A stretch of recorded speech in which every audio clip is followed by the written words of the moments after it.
Okay, so there's another way, which I'll just show you. I won't demonstrate it. Um, that you can do command line arguments that's really snazzy, which is called click. And that you can install this with conda. You can do a conda install or pip install click, and then you import this module at the beginning of your code, and then you can specify all of the different arguments that you want to take your program to take, and what kind of arguments they are, and what the maybe if they're default values, and this will also generate a help command. So if you type --help, it'll pull out all the arguments that you're supposed to provide and what they're supposed to be. So this is pretty cool. So for example, if I had saved this as a file hello.py and I had click installed, then when I run the command, I get this. It'll generate a prompt and a. So here's another way to generate a prompt if you're into the prompt thing. I'm more of a command line, specifying everything at the beginning. Yeah, so then it generates, if you type this --help, it'll generate this nice help documentation based on all the information that you provided in each of these options. So this is something to keep in mind as you start to write your own Python scripts. Okay, so one more thing about taking input. So I mentioned that for the notebooks, we're not using command line arguments with argv or with click. We're not using this input command where you prompt the user. We're just putting typically we're just putting the values of our variables in the notebook itself. And often we do this right at the top of a notebook, so it's not hiding anywhere. We can put all of our so for example, a typical notebook might begin with some imports. So you're going to import, say, pandas and NumPy, which are some data science packages. And then you're going to specify, say you want to specify the input file and the output file.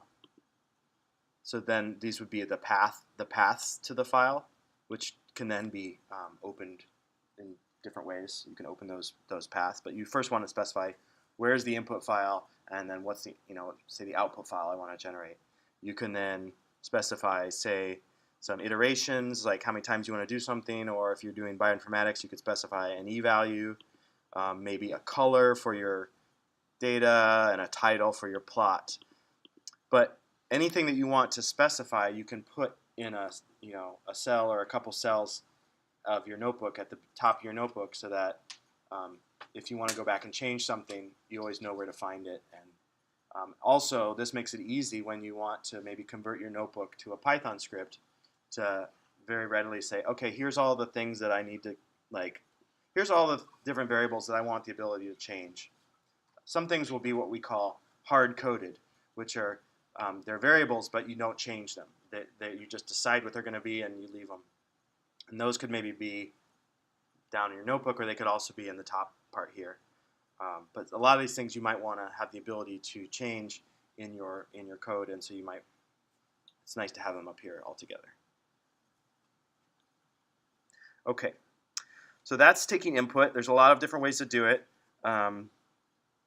and typically we'll do something more like this, where you just specify the kind of inputs you want in the top of your notebook, and using like pandas to import files. Okay, so now we're moving on to reading files. So there's different ways we can read files. So first of all, we can use this open command. So one thing I want you to do is please go to the Python for data analysis, and then let's make this a little bigger. Click on data, and we're going to want this file woodchuck.txt, and click on raw. This is a very small file, but let's just, for consistency, let's just copy that link. So again, this is under Python for Data Analysis GitHub page, the data folder, and the file is called woodchuck.txt. So we're going to go back here. We're as long as you're in your actually, we're going to want to change to, let's see, let me make sure. So this is a relative file path. Do you remember the difference between absolute and relative file paths? So what this is saying is this file name is from where we are currently, it's up one level, then in the data folder, and then it's called woodchuck.txt. So if we go and we're going to be in the SIO209 folder, we're going to make a directory called data, and in that data folder we're going to go into there. So that's going to be empty, and we're going to do curl dash capital O in quotes. We're going to, again, it could be single or double quotes. Type the quotes, the link, and and then another set of double quotes, and hit enter. Okay, so now in our data folder we now have this file woodchuck.txt. Everybody with me on that? Okay, so now we're going to go back to our notebook and we're going to hit shift enter on that cell. So we have now said here's the name of that file name, and if we want to read that file all at once, we can use this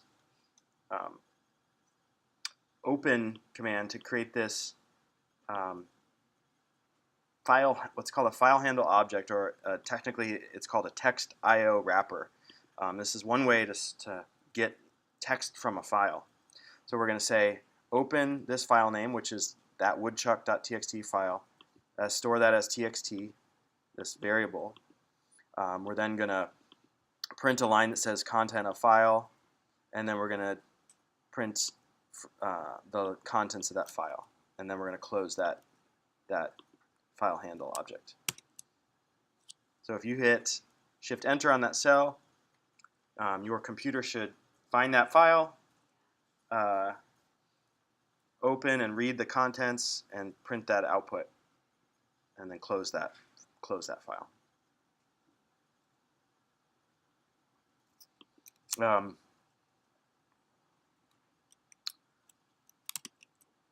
Another way to do this, if we just, instead of printing, if we just look at the output of that txt.read, we'll see that it's stored as a single string with where the new line characters are just represented by these new line characters. And I should note that I was wrong last time. I incorrectly mixed up / and backslash. So this is a backslash because it leans backward. And a / is the normal kind of slash that is also just called a slash. So now we all know. So yeah, this is a backslash. Backslash n is a new line character. And anyway, so this whole thing is stored as a single string, and then when we're done, we can close it. So this txt is a special kind of object called a text IO wrapper. Okay. This is kind of like the most basic way to do it in Python. There's a lot of other ways to import files that we'll see, but it's good to know how this is done. Okay. The next way to do it is to use this command called readline, which will read one line at a time.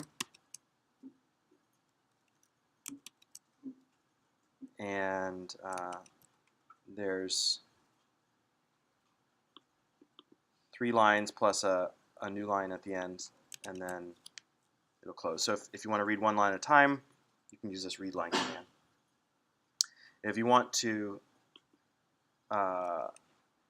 open the file name and read those lines as a list, you can use this read lines command. Instead of read line, it's read lines, and this will now store each of those lines as a list, as an element of a list, and then we'll close it.